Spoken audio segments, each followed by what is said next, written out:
वन्दे पद्मकरां प्रसन्नवदनां सौभाग्यदां भाग्यदां हस्ताभ्याम् अभयप्रदां मणिगणैर्नानाविधैर्भूषितां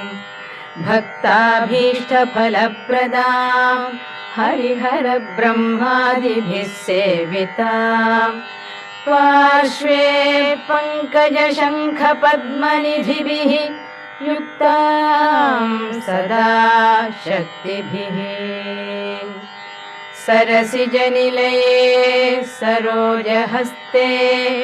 धवळतमांशुकगन्धमाल्यशोभे भगवति हरिवल्लभे